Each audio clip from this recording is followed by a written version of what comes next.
สบายดีท่านผู้ชมที่เคารพสบายดีตอนเศร้าท่านผู้ชมนำทานมาติดตามรับชมการนำเสนอข่าวเศร้าอรุณวันใหม่จากห้องข่าวโทรภาพแห่งชาติลาวพบกับมื้อนี้กงกับมื้อขึ้น2ค่ำเดือน7พศ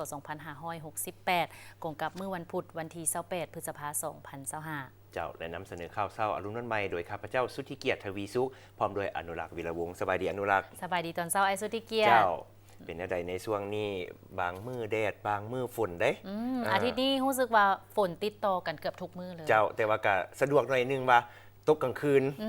ย้ำที่ว่าหลายๆคนหลายๆท่านพักผ่อนตอนเช้ามาเพิ่นก็ฟ้าฝนก็เป็นใจเวลาไปเวียกไปการก็ถือว่าอันสะดวกสบายเจ้าแต่ทั้งยังใดก็ดี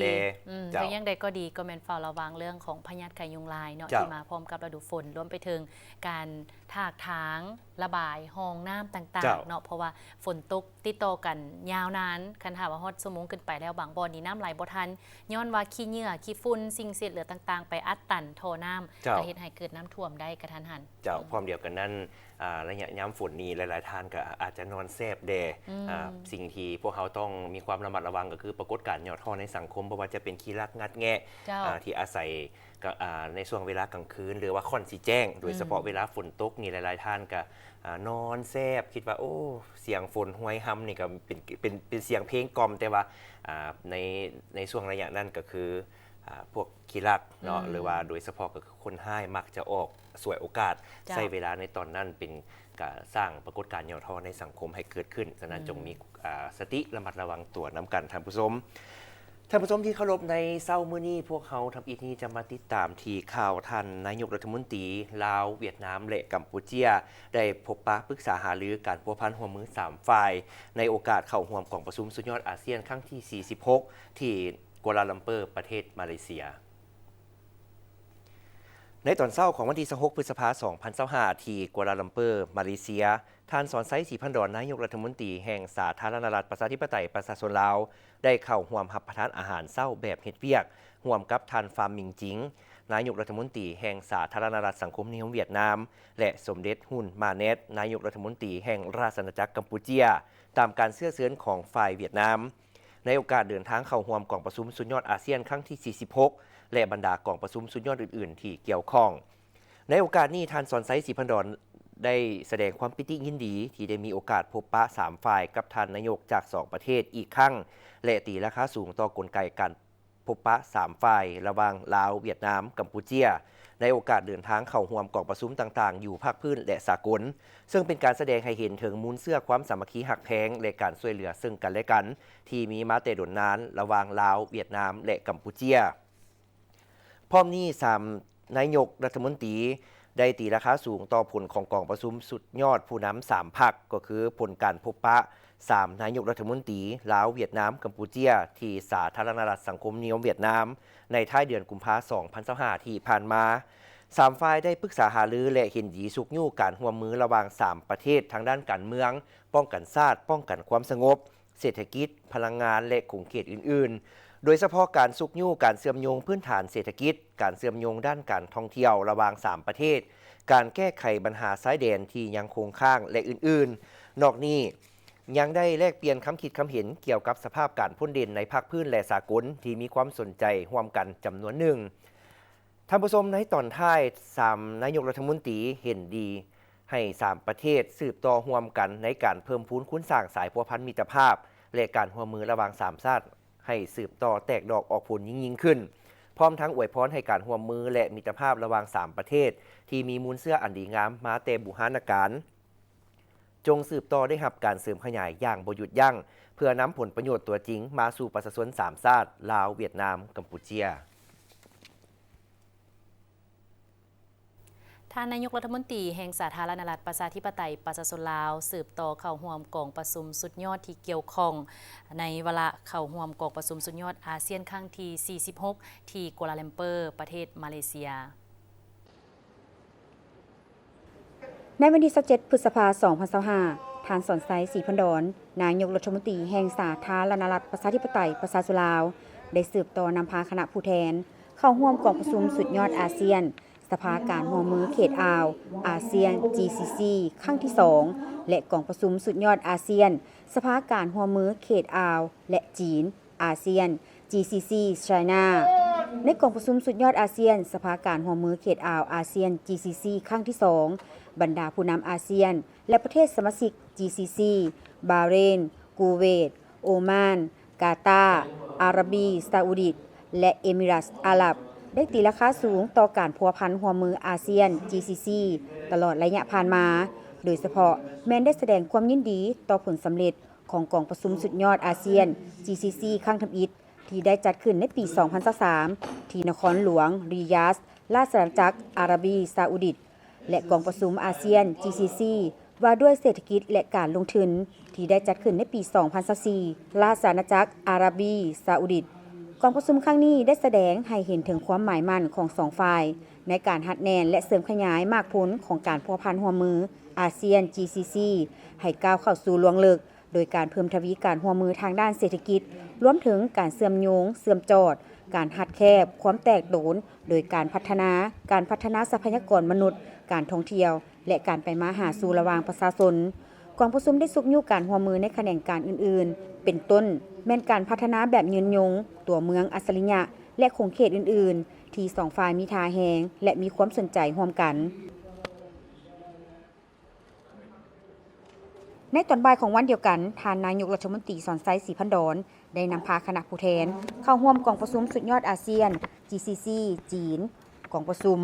ได้แสดงความยินดีต่อการจัดตั้งกองประชุมสุดยอด3ฝ่ายนี้เป็นครั้งทำอิฐซึ่งได้แสดงให้เห็นถึงความหมายมั่นของอาเซียน GCC และสาธารณรัฐประชาชนจีนในการเพิ่มทวีการพัวพันร่วมมือทางด้านเศรษฐกิจเพื่อความสมบูรณ์พูนสุขในภาคพื้นและในโลกกองประชุมยังได้ปรึกษาหารือและกำหนดทิศทางการร่วมมือในต่อหน้า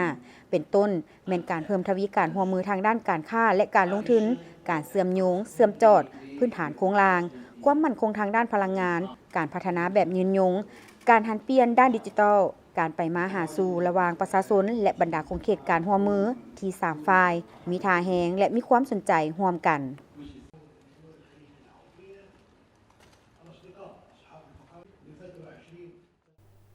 ท่านผู้ชมเนื่องในโอกาสที่ท่านสอนไซศรีพันดรนายกรัฐมนตรีแห่งสาธารณรัฐประชาธิปไตยประชาชนลาวเดินทางเยี่ยมยามมาเลเซียอย่างเป็นทางการตามคำเชิญของท่านนายกรัฐมนตรีมาเลเซียดาโตซีริอันว่าอิบราฮิมท่านอิดิอิริวันมุฮัมมัดเอกอัครราชทูตวิสามัญผู้มีอำนาจเต็มแห่งมาเลเซียประจำลาวได้ให้สัมภาษณ์กับ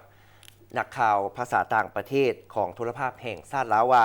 การเยี่ยมยามของท่านสอนไซศรีพันดรในครั้งนี้เพื่อสุกยู่และลงลึกการร่วมมือทางด้านการทูตเศรษฐกิจระหว่างลาวและมาเลเซียท่านเอดีอิรวันมามุดเอกอัครราชทูตมาเลเซียประจำลาวได้กล่าวว่าการเดินทางเยี่ยมยามประเทศมาเลเซียอย่างเป็นทางการของท่านนายกรัฐมนตรีสอนไซศรีพันดรเป็นโอกาสที่สำคัญสำหรับ2ประเทศเพื่อจะย่ำคืนและยกระดับความหมายมั่นร่วมกันที่จะหัดแน่นสายพัวพันร่วมมือ2ฝ่ายให้ลึกซึ้งกว่าเก่าเคียงคู่กับการเฉลิมฉลอง60ปีแห่งการสร้างตั้งสายพัวพันการทูตลาวมาเลเซียในปี 2026ท่านเอกอัครราชทูตมาเลเซียประจำลาวกล่าวว่าประเทศมาเลเซียในฐานะเป็นนักลงทุนต่างประเทศรายใหญ่อันดับที่5ของลาวและมีเป้าหมายอยากขยายการลงทุนในด้านพลังงานทดแทนการขนส่งและพื้นฐานโครงลางสิ่งสำคัญแม้นมีบทบันทึกสวยจำการร่วมมือระหว่างทาบกทานาแรงลาวและทากำปั้นปีนังมาเลเซียได้รับการลงนามในหัวข้อเพิ่มทวีการค้าข้ามชายแดนทั้งรถไฟและทางทะเลด้านพลังงานและพื้นฐานโครงลางจะเน้นให้เห็นบรรดาโครงการที่พวมดำเนินอยู่เช่นเขื่อนไฟฟ้าดอนสะโฮงที่มีการลงทุนจากมาเลเซีย600 ล้านดอลลาร์สหรัฐและการร่วมมือที่เป็นท่าแหงภายใต้ขอริเริ่มเครือข่ายพลังงานอาเซียนพร้อมนั้นได้สุกยู่การแลกเปลี่ยนด้านการศึกษาการท่องเที่ยวและการร่วมมือด้านวัฒนธรรมโดยมาเลเซียจะสืบต่อสนองทุนการศึกษาและบำรุงก่อสร้างวิชาการให้แก่นักศึกษาลาวจุดพ้นเด่นของการเยี่ยมยามในครั้งนี้แม่นท่านสอนไซศรีพันดรพร้อมคณะได้เข้าร่วมกองประชุมเวทีปราศัยธุรกิจมาเลเซียลาวในวันที่27พฤษภาคมเพื่อแนะใส่สุกยู่การพัวพันคู่ร่วมมือภาคเอกชนจากนั้นท่านนายกรัฐมนตรีสอนไซศรีพันดรไปเยี่ยมยามรัฐวิสาหกิจรถไฟมาเลเซีย ซึ่งสะท้อนให้เห็นถึงความพยายามร่วมกันในการเสื่อมต่อทางรถไฟภายใต้สัญญาทางรถไฟลาวมาเลเซียปี 2023 So this visit actually is underscore the close and long standing ในกรอบการร่วมมืออาเซียนในนามเป็นเจ้าภาพอาเซียนปี 2024 ของสาธารณรัฐประชาธิปไตยประชาชนลาวและปี 2025 ของมาเลเซียสองประเทศได้ยืนยันขึ้นใหม่คำมั่นสัญญาของตนต่อการเป็นใจกลางความเป็นเอกภาพของอาเซียนและการปฏิบัติวิสัยทัศน์ประชาคมอาเซียนปี 2025 ร่วมกับบรรดาการนำของบรรดาประเทศสมาชิกอาเซียนจะแก้ไขบรรดาสิ่งท้าทายในภาคพื้นและทั่วโลกในนั้นมีการเปลี่ยนแปลงทางด้านดินฟ้าอากาศและการพัฒนาแบบยืนยงโดยผ่านหลายฝ่าย together with both Malaysia and Laos ท่านเอกอัครราชทูตมาเลเซียประจำลาวได้เน้นว่าการเยี่ยมยามมาเลเซียของท่านนายกรัฐมนตรีสอนไซศรีพันดรได้แสดงให้เห็นถึงการละโอกาสอันล้ำค่าเพื่อให้สองประเทศยืนยันขึ้นใหม่และยกสูงคำมั่นสัญญาร่วมกันในการลงเลิกการพัวพันระหว่างสองประเทศผ่านมาเกือบ60 ปีแห่งการสร้างตั้งสายพัวพันการทูตในระยะนี้มาเลเซียและลาวได้เพิ่มทวีการพัวพันคู่ร่วมมืออันอบอุ่นมั่นคงเข้มแข็งบนพื้นฐานเคารพซึ่งกันเพื่อความมุ่งมา่ปรารถนาร่วมกัน climate change sustainable development public health through a rule-based multilateral order เปิดกล่องประชุมใหญ่ผู้แทนชาวหนุ่มกระทรวงยุติธรรมครั้งที่ 7 เพื่อเป็นการสรุปตีราคาคืนเวียกงานของคณะบริหารงานชาวหนุ่มกระทรวงยุติธรรมสมัยที่ 6กองประชุมใหญ่ผู้แทนชาวหนุ่มกระทรวงยุติธรรมครั้งที่ 7 โดยการเข้าร่วมของสหายไพวีสีบัวลีพารัฐมนตรีกระทรวงยุติธรรมสหายมอนไซลาวโมซ่งเลขาคณะบริหารงานศูนย์กลางชาวหนุ่มประชาชนปฏิวัติลาวพร้อมด้วยคณะบริหารงานสมาชิกชาวหนุ่มกระทรวงยุติธรรมสหายสุริยาศรีดาวงศ์เลขาคณะบริหารงานชาวหนุ่มกระทรวงยุติธรรมได้ผ่านบทรายงานสรุปย่อเกี่ยวกับการจัดตั้งปฏิบัติเวียกงาน5 ปีผ่านมาภายใต้การชี้นำพาโดยกงและรอบด้านของคันเทิงวางออกอย่างเข้มงวดเป็นต้นแม่นการเอาใจใส่และถือเอาเวียกงานศึกษาอบรมการเมืองแนวคิดด้วยการปลุกระดมนำพาและสร้างเงื่อนไขให้สมาชิกชาวหนุ่มเข้าร่วมเคลื่อนไหวกิจกรรมต่างๆที่ถูกมอบหมายให้คณะบริหารงานชาวหนุ่มได้ยกสูงความรับผิดชอบของตนและสุกยู่หน่วยหากฐานคณะหากฐานและสมาชิกชาวหนุ่มให้มีความเข้มแข็งนักแน่นพร้อมนั้นคณะบริหารงานชาวหนุ่มกระทรวงก็ยังได้เอาใจใส่นำพาการจัดตั้งปฏิบัติข้อแข่งขันซีบุ๊กที่ทางศูนย์กลางชาวหนุ่มประชาชนปฏิบัติลาววางออกที่ติดพันกับขบวนการหักษาและพัฒนาและเวียกงานวิสาสะเพาะซึ่งเฮ็ดให้คณะชาวหนุ่มกระทรวงยุติธรรมแม้นได้รับการยั่งยืนเป็นคณะชาวหนุ่มซีบุ๊ก3 ปีซ้อนก็คือในปี 2021 2022 และ 2023 ปัจจุบันแม่นกำลังประเมินทุงไซน้ำหน้าในตอนท้ายของกองประชุมก็ได้มีการป้อนบัตรคัดเลือกเอาคณะบริหารงานสุดใหม่โดยมีผู้ลงสมัครทั้งหมดแม่น17 สหายเลือกเอา15 สหายเพื่อมาบริหารงานเวียกงานในต่อหน้ามาข่าวเกี่ยวกับเวียกงานสาธารณสุขท่านผู้ชมทางห้องหมอมโหสถและก็ห้องหมอฝูไหว้เพิ่นได้สืบโตร่วมมือยกระดับคุณภาพด้านการแพทย์โดยได้เซ็นบทบันทึกความเข้าใจเพื่อร่วมมือทางด้านวิชาการครั้งที่ 2 ก็คือปี 2025 หาปี 2029 ซึ่งก็เป็นการสะท้อนให้เห็นถึงเป้าหมายการร่วมกันในการยกระดับคุณภาพด้านการแพทย์และก็การปิ่นปัวคนเจ็บการป้องกันและการส่งเสริมสุขภาพจนถึงการค้นคว้าวิทยาศาสตร์ทางการแพทย์ให้มีความทันสมัยสำหรับพิธีเซ็นบทบันทึกความเข้าใจระหว่างห้องหมอมโหสถและห้องหมอศูนย์หัวใจเส้นเลือดฟู่ไหว้แม่นได้จัดขึ้นในวันที่26 พฤษภาคม 2025 ที่ผ่านมาอยู่ที่ห้องหมอมโหสถลงนามโดยดร.สุชาติวงศ์พระจันทร์ผู้อำนวยการห้องหมอมโหสถและทานหลุยเจียงห้องผู้อำนวยการห้องหมอศูนย์หัวใจเส้นเลือดคุณหมิงสาธารณรัฐประชาชนจีนโดยการเข้าร่วมของดร.บุญแฝงภูมิมาลาซิตรัฐมนตรีกระทรวงสาธารณสุขมีทานางหลี่ซีจินที่ปรึกษาเศรษฐกิจและการค้าสถานทูตจีนประจำลาวพร้อมนี้ก็มีบรรดาหัวหน้าห้องการกระทรวงกรมปิ่นปัวและฟื้นฟูนาทีการพร้อมด้วยคณะอำนวยการจากห้องหมอศูนย์หัวใจเส้นเลือดเข้าร่วม ในโอกาสนี้ดร.สุชาติวงศ์พระจันทร์ได้กล่าวว่าการเซ็นบทบันทึกความเข้าใจครั้งนี้ถือได้ว่าเป็นการสืบต่อสัญญาร่วมมือทางด้านวิชาการครั้งที่2ก็คือปี 2025-2029 ในนามคณะภาคคณะนำและพนักงานโรงหมอมโหสถเห็นว่าการร่วมมือระหว่าง2โรงหมอในระดับวิชาการแม้นได้สะท้อนให้เห็นถึงว่าพวกเรามีเป้าหมายร่วมกันในการยกระดับคุณภาพด้านการแพทย์การปีนปัวคนเจ็บการป้องกันและการส่งเสริมสุขภาพตลอดถึงการค้นคว้าวิทยาศาสตร์ทางด้านการแพทย์ให้ทันสมัยและก็มีประสิทธิผลสูงประสิทธิภาพสูง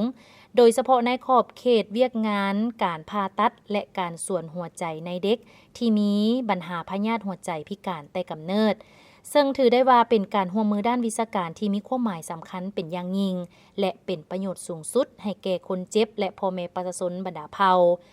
เพื่อเป็นการช่วยเหลือคนเจ็บที่ทุกข์ยากในขอบเขตทั่วประเทศรวมทั้งการสนองยาอุปกรณ์การแพทย์ที่จำเป็นซึ่งได้เริ่มมาตั้งแต่ปี 2019 เป็นต้นมาภายหลังได้เซ็นบทบันทึกความเข้าใจร่วมกันในวันที่23 เมษายน 2019แต่ย้อนการระบาดของพยาธิโควิด -19 เฮ็ดให้จำเป็นต้องได้หยุดการเคลื่อนไหวกิจกรรมร่วมกันในระยะหนึ่งโดยเห็นได้ถึงความสำคัญของเวียกงานดังกล่าวรัฐบาลจึงได้สุกยู่และส่งเสริมให้มีการร่วมมือกันในครั้งนี้เป็นการร่วมมือในระดับวิชาการที่สะท้อนให้เห็นถึงสายพัวพันการร่วมมืออันลึกซึ้งทั้ง2ภาค2รัฐในการพัฒนาเวียกงานด้านสาธารณสุขและการค้นคว้าวิทยาศาสตร์การแพทย์ที่เป็นประโยชน์ต่อประชาชนทั้ง2ประเทศการร่วมมือด้านวิชาการอย่างต่อเนื่องและการขยายขอบเขตการร่วมมือไปสู่ด้านอื่นๆเช่นว่าการสร้างความเข้มแข็งทางด้านบุคลากรเครื่องจักรและอุปกรณ์การแพทย์ตลอดฮอดการค้นคว้าวิทยาศาสตร์ทางการแพทย์การช่วยเหลือของโรงหมอศูนย์หัวใจเส้นเลือดฟู่ว่ายในครั้งนี้จะเป็นการหัดแน่นสายพัวพันการร่วมมือของทั้ง2ประเทศภายใต้คูร่วมชะตกรรมเดียวกันโดยผ่านการพัฒนาเวียกงานการแพทย์ของสปป.ลาวอีกด้านหนึ่งแมนจะได้แลกเปลี่ยนบทเรียนและความรู้ความสามารถด้านเทคนิควิชาการก็คือด้านพยาธิหัวใจเส้นเลือดในโรงหมอมโหสถที่สำคัญเป็นการช่วยเหลือประชาชนลาวที่เป็นพยาธิหัวใจจะได้รับการคัดกรองและปิ่นปัวด้วยการผ่าตัดโดยบ่เสียค่าอีกด้วย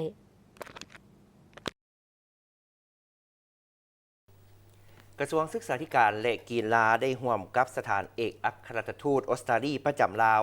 จัดงานเฉลิมฉลองการร่วมมือการพัฒนาการศึกษาชั้นประถมศึกษาโดยผ่านแผนงานปรับปรุงคุณภาพการศึกษาขั้นพื้นฐานหรือบีควาครบรอบ10 ปีในอนาคตการร่วมมือจะสืบต่อสุ่มใส่ยกสูงคุณภาพการเรียนการสอนและส่งเสริมการศึกษาเรียนร่วมงานเฉลิมฉลองการร่วมมือการพัฒนาการศึกษาชั้นประถมศึกษาโดยผ่านแผนงานปรับปรุงคุณภาพการศึกษาขั้นพื้นฐานจัดขึ้นวันที่26 พฤษภาคม 2025อยู่สโมสรของสถานทูตออสเตรเลียโดยการเข้าร่วมของทานพุทธสิมมลวงศ์รัฐมนตรีกระทรวงศึกษาธิการและกีฬาท่านนางเมแกนโจนเอกอัครราชทูตออสเตรเลียประจำลาวมีคณะรับผิดชอบจากกระทรวงศึกษาธิการและกีฬาผู้ต่างหน้าจากกระทรวงการต่างประเทศกระทรวงแผนการและการลงทุนผู้อำนวยการวิทยาลัยครูและบรรดาครูร่วมพัฒนาแขนงการศึกษาวิทยาศาสตร์และกีฬาเข้าร่วมท่านนางเมแกนโจนได้กล่าวถึงพื้นฐานอันลึกซึ้งของการร่วมมือว่าเป็นขีดหมายอันสำคัญเป็นส่วนหนึ่งของเส้นทางการร่วมมือที่มีมายาวนานเกือบ30 ปีที่รัฐบาลออสเตรเลียได้ให้การสนับสนุนแขนงการศึกษาอยู่สาธารณรัฐประชาธิปไตยประชาชนลาวซึ่งแสดงให้เห็นถึงความเชื่อมั่นของรัฐบาลออสเตรเลียที่ว่าพลังของการศึกษาแม้นจะเปลี่ยนแปลงชีวิตได้และการร่วมมืออย่างใกล้ชิดกับกระทรวงศึกษาธิการและกีฬาจะเฮ็ดให้การศึกษาสามารถเข้าถึงได้ส่งเสริมการเรียนร่วมและมีคุณภาพที่ดีขึ้นเพื่อเด็กหญิงและเด็กชายทุกคนโอกาสนี้ท่านพุทธสิมมลวงศ์ได้เน้นหนักถึงความสำคัญของการร่วมมือว่าการร่วมมือกับรัฐบาลออสเตรเลียได้มีบทบาทสำคัญในการหันเปลี่ยนการศึกษาขั้นประถมศึกษาในประเทศของพวกเราการศึกษาแม้นเป็นพื้นฐานของสังคมที่เข้มแข็ง รัฐบาลออสเตรเลียได้เป็นคู่ร่วมพัฒนาที่สำคัญที่ได้ช่วยเหลือแขนงการศึกษา วิทยาศาสตร์ และกีฬาเพื่อส่งเสริมการเรียนร่วมและมีคุณภาพหลายขึ้นเป็นบอนที่เด็กน้อยทุกคนบ่ว่าจะมาจากพื้นฐานครอบครัวใดเพศใดหรืออยู่ไสก็ตามสามารถเข้าถึงการศึกษาที่มีคุณภาพและสร้างอนาคตที่ดีกว่าให้กับตนเองและชุมชนของเขาเจ้านับแต่เริ่มสร้างตั้งแผนงานในปี 2015 แผนงานบีคัวที่ได้สนับสนุนโดยรัฐบาลออสเตรเลียมีเป้าหมายเพื่อปรับปรุงการเข้าถึงการศึกษาที่มีคุณภาพโดยเฉพาะแมนเด็กน้อยที่อยู่เขตห่างไกลและด้อยโอกาสหนึ่งในผลสำเร็จอันสำคัญที่สุดในรอบ 10 ปีผ่านมาการปรับปรุงหลักสูตรสั้นประถมศึกษาแห่งชาติอย่างรอบด้านโดยการนำพาของกระทรวงหลักสูตรใหม่ได้แนะนำวิธีการสอนและการเรียนที่ทันกับยุคสมัยเน้นใส่ถือเอานักเรียนเป็นสำคัญ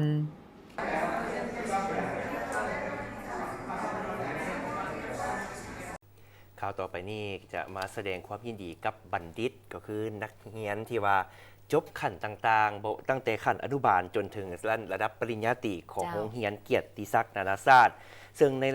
ในวันที่24ที่ผ่านมานี้โรงเรียนเกียรติศักดิ์นานาชาติได้จัดพิธีมอบรับใบประกาศนียบัตรให้แก่นักเรียนและนักศึกษาที่จบนับแต่ชั้นอนุบาลจนถึงระดับชั้นปริญญาตรีในศุกร์เรียน 2024-2025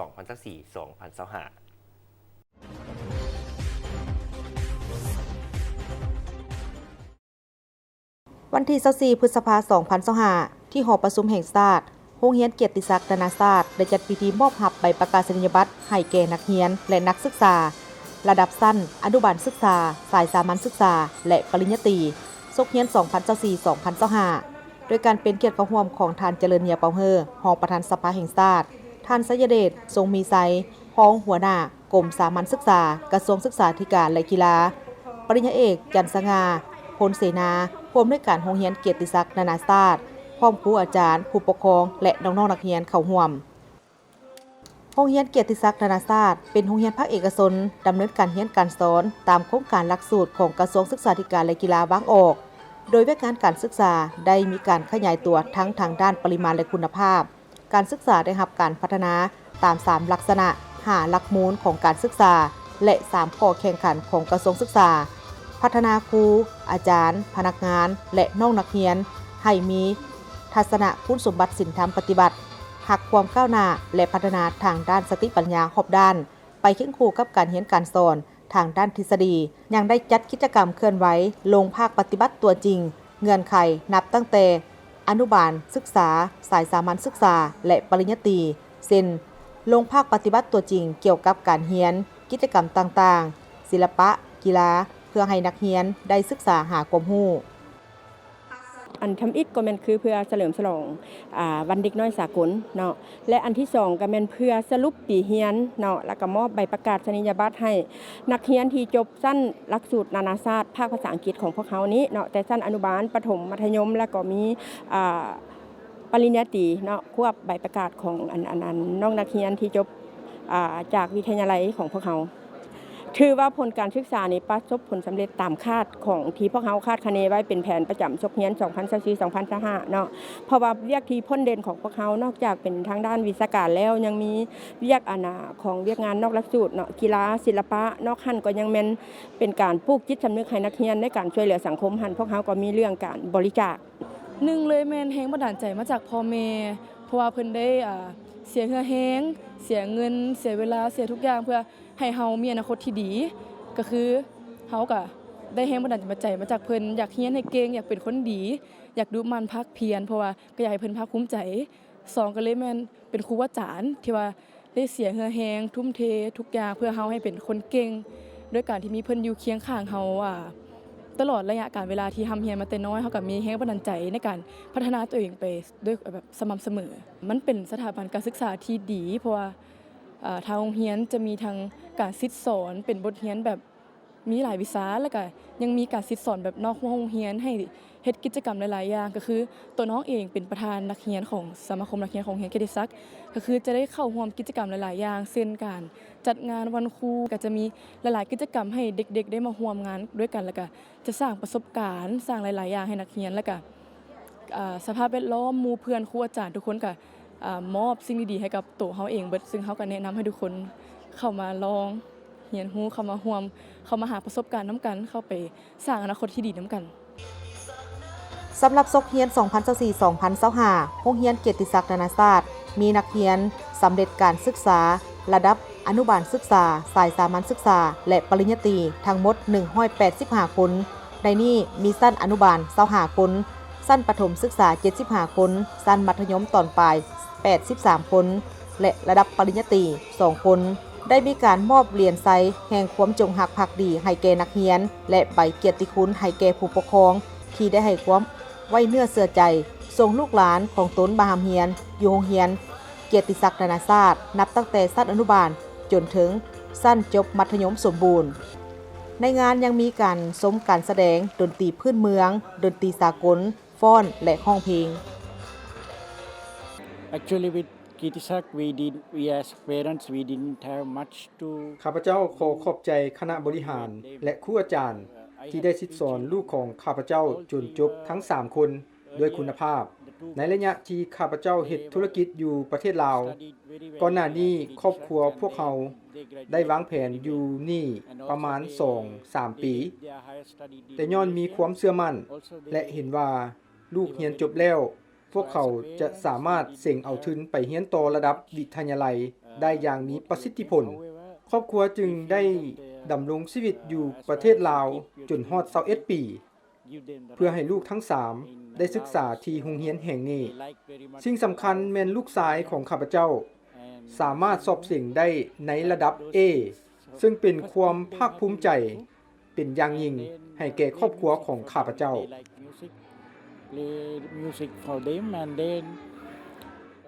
โดยส่วนตัวแล้วก็คิดว่าโรงเรียนกิตติศักดิ์เป็นโรงเรียนที่ว่าเป็นเปิดมาโดนแล้วเนาะได้รับการเชื่อถือเนาะจากสังคมแล้วก็ได้สัมผัสตัวจริงได้เอาลูกไปเรียนอยู่หั่นก็รู้สึกว่าการพัฒนาการของเด็กน้อยเนาะบ่ว่าจะเป็นเรื่องของการเว้าสื่อสารการอ่านเขียนก็ถือว่าเข้าใจได้ดีเนาะก็ถือว่าการเรียนเพิ่นนี่มันหลักสูตรที่ว่าเป็นมาตรฐานสากลเนาะและยอมรับผ่านมาทางโรงเรียนได้ส่งนักเรียนเก่งเข้าสอบเสียงในระดับประเทศและขั้นต่างๆที่ทางกระทรวงศึกษาธิการและกีฬาจัดตั้งด้วยมาตรฐานและเงื่อนไขความเอาใจใส่ของคณะผู้บริหารพร้อมโดยความเอาใจใส่ในการศึกษาของครูอาจารย์เฮ็ดให้โรงเรียนเกียรติศักดิ์นานาชาติได้รับความไว้วางใจจากผู้ปกครองในการส่งลูกหลานมาศึกษาหำเรียนอยู่โรงเรียนแห่งนี้บริษัท FMB พัฒนาเทคนิคและการค้าจำกัดโซลูมและศูนย์ซ่อมแปลงรถที่ทันสมัยที่ได้รับความไว้วางใจจากลูกค้าตลอดมาในการบริการโดยทีมงานคุณภาพพร้อมมอบข้อเสนอที่ดีที่สุดให้กับลูกค้าและพวกเขายังมีทีมงานสร้างที่มีประสบการณ์สูงสามารถวิเคราะห์ปัญหาแก้ไขปัญหาให้ถูกจุดและว่องไวสถานที่ตั้งอยู่บ้านดุงเมืองเซเสถานครหลวงเวียงจันทร์ติดกับไฟแดงนาควายเส้นทาง450ปีสามารถติดต่อเบอร์โทรและ WhatsApp 021-218-585 และ 020-554-67308 Facebook FMB Development Technical and Commercial Company Limited อีเมล fmbcarshowroom99@gmail.com นึกถึงโซลูมและศูนย์ซ่อมแปลงรถให้นึกถึงบริษัท FMB พัฒนาเทคนิคและการค้าจำกัด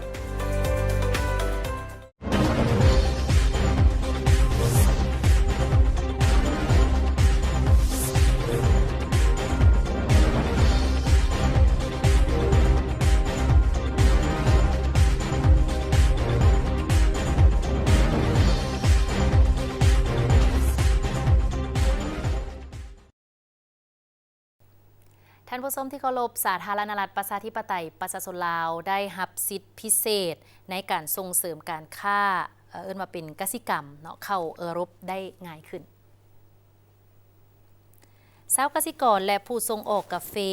ไม้และยางพาราจากสาธารณรัฐประชาธิปไตยประชาชนลาวกำลังจะได้รับสิทธิพิเศษในการเข้าถึงตลาดยุโรปภายหลังถูกประกาศให้เป็นประเทศที่มีความเสี่ยงต่ำภายใต้ระเบียบการของสหภาพยุโรปหรือว่า EU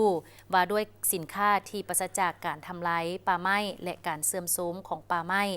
นี่หมายความว่าผลิตภัณฑ์เหล่านี้แม้นจะได้รับการกวดกาที่เคร่งครัดหน่อยที่สุดเมื่อเข้าสู่ยุโรปเฮ็ดให้ผู้ผลิตลาวสามารถเข้าถึงหนึ่งในตลาดที่ใหญ่ที่สุดอยู่ของโลกได้ง่ายขึ้นกฎระเบียบใหม่ของ EU ว่าด้วยการต้านการตัดไม้ทำลายป่าซึ่งจะมีผลบังคับใช้อย่างเต็มรูปแบบในท้ายปี 2025 นี้มีจุดประสงค์เพื่อเป็นการยุติการเสื่อมโทรมสินค้าขออภัยเนาะมีจุดประสงค์เพื่อเป็นการยุติการเสื่อมโยงสินค้ากสิกรรมต้นตอกับการตัดไม้ทำลายป่าหรือว่าการเสื่อมโทรมของป่าไม้ซึ่งสินค้าเหล่านี้รวมมีงัวมีโกโก้มีกาแฟมีน้ำมันปาล์มยางพาราแล้วก็มีถั่วเหลืองพร้อมทางผลิตภัณฑ์ไม้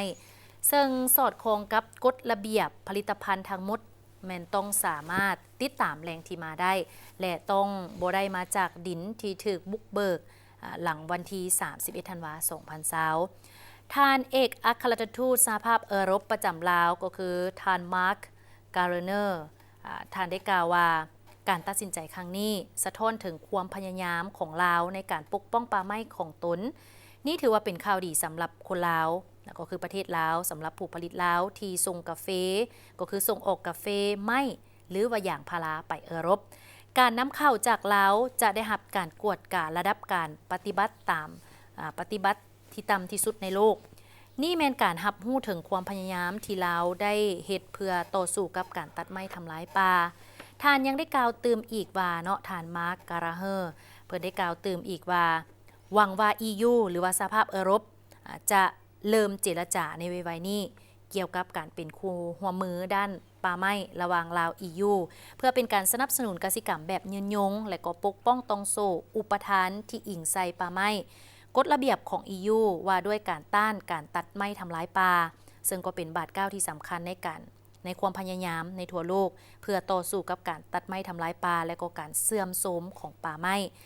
โดยได้นำไส้โดยได้นำไส้ทั้งการตัดไม้ทำลายป่าที่ถูกกฎหมายและก็ผิดกฎหมายและก็กวมเอาสินค้ากสิกรรมต้นตอก็แม่น7ชนิดที่ผลิตทั้งภายใน EU และก็อยู่ประเทศอื่นๆกฎหมายดังกล่าวสร้างกฎระเบียบเกี่ยวกับการกวดสอบอย่างเข้มงวดและก็การติดตามแหล่งที่มาสำหรับบริษัทเพื่อเป็นการแน่ใจในการกำจัดผลิตภัณฑ์ที่เสื่อมโทรม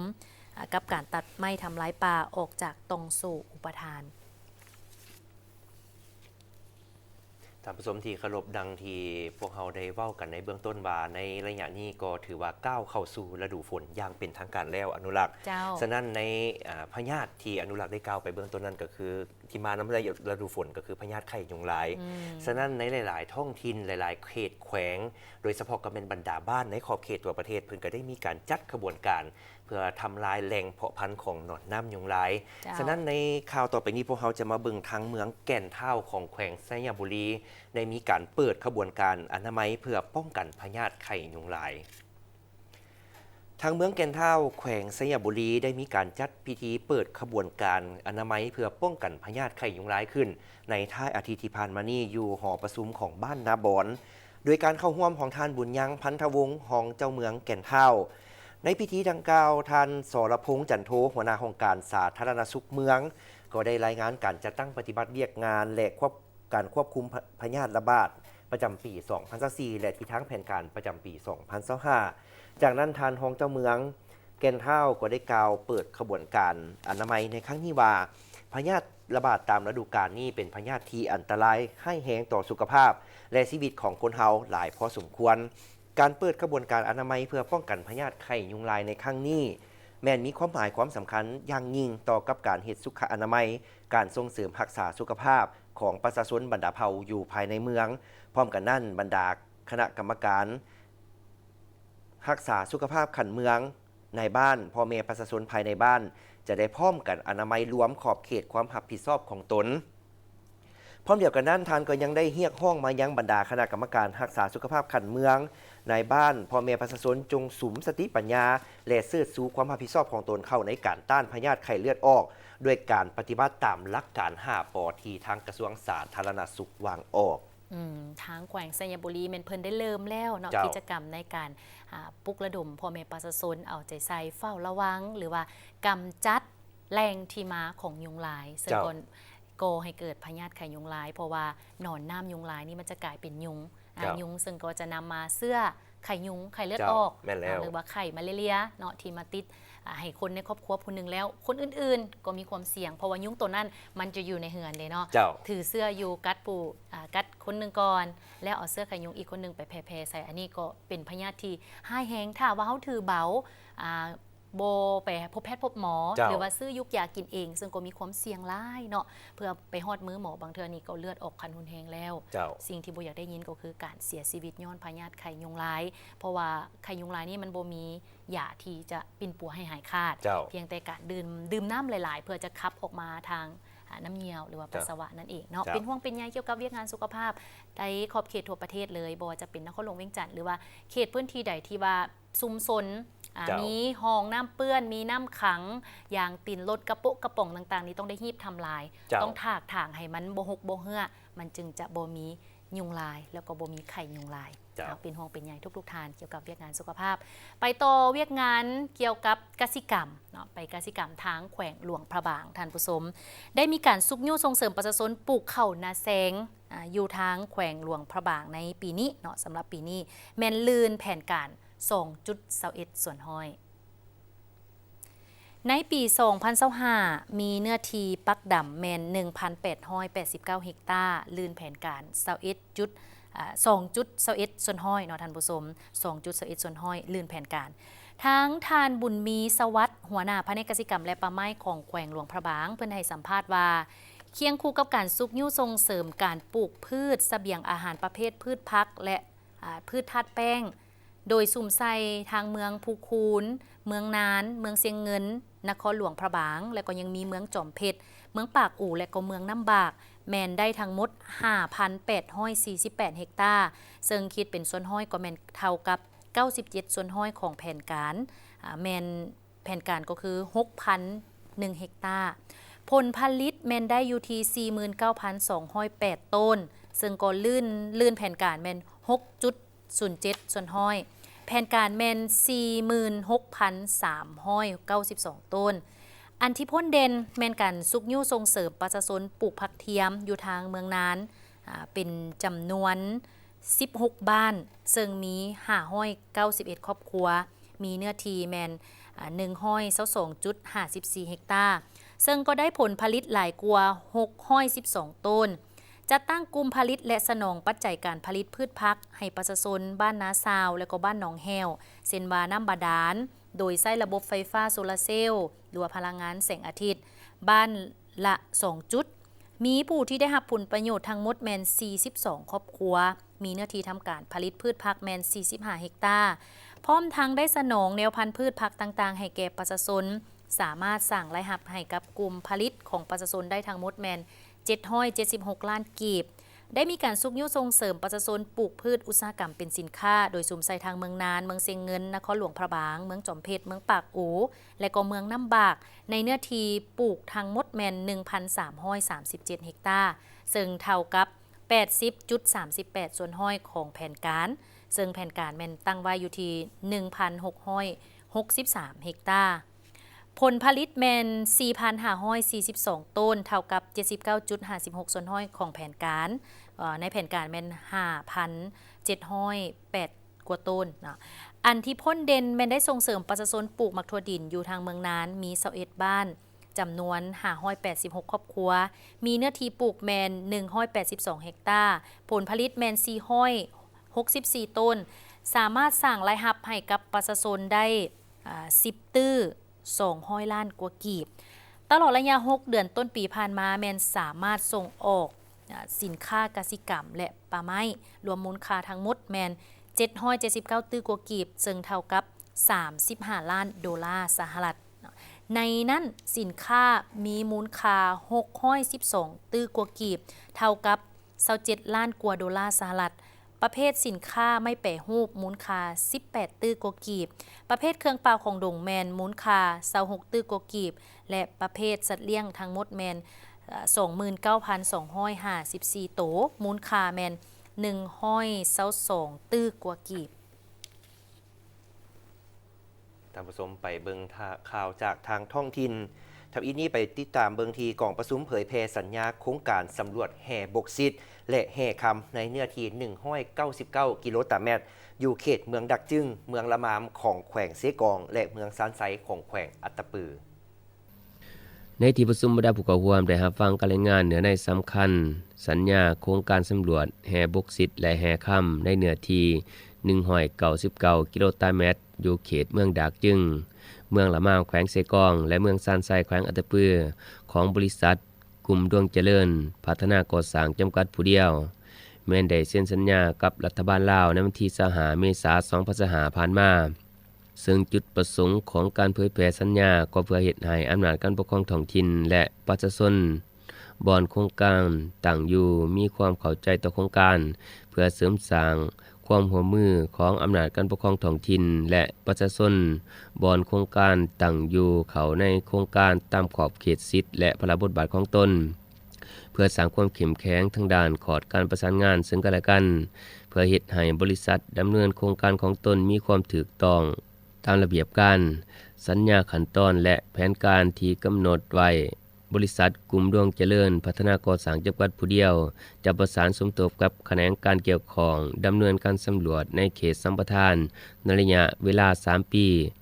นับแต่มือได้รับอนุญาตเป็นต้นไปและมีความรับผิดชอบในการปฏิบัติพันธะต่างๆตามระเบียบกฎหมายเป็นต้นค่าสัมปทานสำรวจภาษีอากรเก็บจากเครื่องนำเข้าอากรมูลค่าเพิ่มอากรรายได้จากพนักงานกรรมกรการคุ้มครองและการบูรณะฟื้นฟูด้านสิ่งแวดล้อมที่ได้รับผลกระทบจากการดำเนินการสำรวจในเบื้องต้นตามที่ได้กำหนดในสัญญาอย่างเข้มงวดในที่ประชุมหลายภาคส่วนก็ได้ประกอบความคิดความเห็นในหลายปัญหาที่เห็นว่าการดำเนินโครงการสำรวจยังบ่ทันได้สอดคล้องกับท้องถิ่นซึ่งแขนงการองค์การปกครองเมืองบ้านและประชาชนที่อาศัยอยู่ในขอบเขตของโครงการมีการชี้แจงให้ประชาชนรับรู้เข้าใจอย่างลึกซึ้งรับประกันเฮ็ดให้การดำเนินกิจการต่างๆในการสำรวจสำเร็จตามแผนการที่วางไว้ได้มีพิธีมอบหับใบยั่งยืนหน่วยพักปลอดใสเข้มแข็งนักแน่นประจำปี2024ให้แก่หน่วยพักที่ขึ้นกับคณะพักฮักฐานแผนกกสิกรรมและป่าไม้แขวงจำปาสักในพิธีสหายคำนิลวงศ์เลขาคณะพักหากฐานว่าการหัวหน้าแผนกกสิกรรมและป่าไม้แขวงจำปาสักได้ผ่านบทสรุปการกวดกาประเมินผลสภาพน้ำภาคก่อสร้างหน่วยภาคปลอดภัยเข้มแข็งนักแน่นประจำปี2024ซึ่งยกให้เห็นผลงานการนำพาของคณะหน่วยพักในหลายด่านนับแต่ด่านการเมืองแนวคิดการจัดตั้งแบบแผนวิธีนำพาและการนำพาปฏิบัติหน้าที่การเมืองก็คือด่านวิชาเฉพาะ1 ปีผ่านมาคณะพักหากฐานได้เอาใจใส่ศึกษาอบรมการเมืองแนวคิดโดยการจัดตั้งเผยแพร่เสื่อมซึมบรรดาเนื้อในเอกสารมติคำสั่งแจ้งการที่ติดพันกับการจัดตั้งปฏิบัติหน้าที่เวียกงานการประเมินได้เคลื่อนไหวตามพระบทบาทของตนทั่วหากฐานแผนกกสิกรรมและป่าไม้แขวงจำปาสักที่ขึ้นกับทั้งหมดมี16หน่วยพักได้รับการประเมินทั้งหมด16หน่วยพักจัดประเภทเป็นหน่วยพักแข็ง16หน่วยพักจำนวนสมาชิกพักทั้งหมด300สหายยิ่ง90สหายสมาชิกพักสมบูรณ์298สหายยิ่ง89สหายสำรอง2สหายยิ่ง1สหายจำนวนสมาชิกพักได้รับประเมินทั้งหมด298สหายยิ่ง90สหายในนี้จัดประเภทแข็ง296สหายยิ่ง89สหายประเภทกลาง1สหายยิ่ง1สหายประเภทอ่อน1สหายยิ่ง1สหายย้อนผลการนำพาได้ตามมาตรฐานเงื่อนไขคณะประจำภาคแขวงได้ออกมติตกลงฉบับเลขที่211ทับคจพคจสว่าโดยการรับห้องเอา16หน่วยพักที่ขึ้นกับคณะพักหากฐานแผนกกสิกรรมและป่าไม้แขวงเป็นหน่วยพักปลอดภัยเข้มแข็งนักแน่นประจำปี2024และให้เกียรติมอบโดยสหายสนันทร์ศรีภาพรหมจันทร์ห้องเลขาคณะบริหารงานพักแขวงหัวหน้าคณะจัดตั้งแขวงรับโดยเลขาหน่วยพัก16หน่วยพักได้มีกองประชุมติดตามกวดกาการจัดตั้งปฏิบัติคาดหมาย ในคงเขตวัฒนธรรมสังคมประจำปี 2025 อยู่เมืองยมราชแขวงคำมวนกองประชุมได้รับฟังการรายงานการจะตั้งปฏิบัติเวียกงานของห้องการศึกษาธิการและกีฬาเมืองห้องการสาธารณสุขเมืองห้องการแห่งงานและสวัสดิการสังคมเมืองและห้องการแถลงข่าววัฒนธรรมและท่องเที่ยวเมืองตามลำดับซึ่งได้แสดงให้เห็นถึงผลสำเร็จในการจะตั้งปฏิบัติบรรดาคัดหมายของแต่ละเวียกงานแสดงให้เห็นจุดดีจุดอ่อนข้อคงค้างและวิธีการแก้ไขในต่อหน้าของแต่ละโครงเขตเวียกงานภายหลังได้รับฟังการรายงานแล้วท่านประธานกองประชุมพร้อมด้วยคณะผู้แทนก็ได้มีคำคิดคำเห็นแลกเปลี่ยนและมีบางคำถามเจาะจีมแต่ละภาคส่วนที่เข้าร่วมอย่างกงไปกงมาเพื่อเป็นข้อมูลอันครบถ้วนรอบด้านด้วยภาวะวิสัย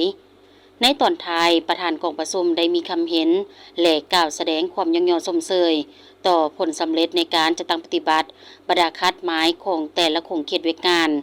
พร้อมนั้นก็เรียกร้องให้ทุกภาคส่วนเอาใจใส่สืบต่อศึกษาคมและเผยแพร่บรรดานิติกรรมต่างๆให้ทันแถวพนักงานผู้ประกอบการและประชาชนได้เสื่อมซึมเข้าใจจะแจ้ง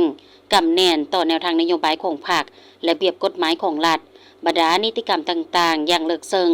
เพื่อเป็นการสุขยูส่งเสริมสร้างเศรษฐกิจของเมืองเพิ่มทวีเอาใจใส่ในการจะตั้งปฏิบัติเวียกงานให้บรรลุตามบรรดาคัดหมายของแต่ละเวียกงานหับประกันความเป็นระเบียบเรียบร้อยและมีความสงบปลอดภัยจากนั้นคณะสมาชิกสภาประชาชนแขวงประจำเขตเลือกตั้งเมืองยมราชยังได้ลงเคลื่อนไหวติดตามเบิ่งพื้นฐานโครงล่างของเมืองโดยเฉพาะแม่นสุขศาลาและโรงเรียนประถมบ้านถ้ำพวงนำอีกได้มีกองประชุมปรึกษาหารือหางแผนพัฒนาเศรษฐกิจสังคม5ปีก็คือปี 2026 5 ปี 2030 ครั้งที่ 10 ของแขวงหลวงน้ำทาเพื่อเป็นการปรึกษาหารือถอดถอนบทเรียนกำหนดการสร้างแผนพัฒนาเศรษฐกิจสังคม5ปีครั้งที่ 10 2026-2030 ของแขวงหลวงน้ำทาร่วมกันในขั้นต้นก่อนนำเข้ากองประชุมเปิดกว้างสัมมนาวิทยาศาสตร์การสร้างแผนในครั้งหน้านี้พร้อมทั้งได้สมใส่คนคว้าเวียกงานสำคัญเป็นต้นแม้นรับฟังการนำเสนอหางแผนเศรษฐกิจสังคม5ปีครั้งที่ 10 2026-2030 ของแขวงหลวงน้ำทารับฟังการนำเสนอแผนบรรดาโครงการลงทุนของรัฐใน5ปีต่อหน้าที่ติดพันกับแขนงการที่เกี่ยวข้องโดยการนำใช้แรงทุนของรัฐและสินเชื่อธนาคารรับฟังการนำเสนอแผนบรรดาโครงการช่วยเหลือทั้งการเพื่อการพัฒนา ODA ที่ติดพันกับการช่วยเหลือจากต่างประเทศพร้อมทั้งประกอบคำเห็นใส่หางแผนพัฒนาเศรษฐกิจสังคมรับรองบรรดาโครงการต่างๆในแขนงการของตนที่ถูกต้องตามตัวจริงการพัฒนาสังคมให้มีการขยายตัวและมีคุณภาพสูงขึ้นการปกปักรักษาทรัพยากรธรรมชาติและสิ่งแวดล้อมให้มีความยืนยงและสามารถเตรียมพร้อมรับมือกับการเปลี่ยนแปลงดินฟ้าอากาศและภัยพิบัติต่างๆการเชื่อมโยงเชื่อมจอดกับภาคพื้นและสากลอย่างกว้างขวางและมีประสิทธิผลท่านผู้ชมที่เคารพทั้งหมดนี้คือการนำเสนอข่าวเช้าอรุณวันใหม่ขอบใจทุกท่านที่ได้ให้เกียรติติดตามรับชมมาฮอดนี้โค้ชทั้งสองพร้อมโดยทีมงานข่าวขอลาท่านผู้ชมไปด้วยเวลาเพียงเท่านี้สบายดี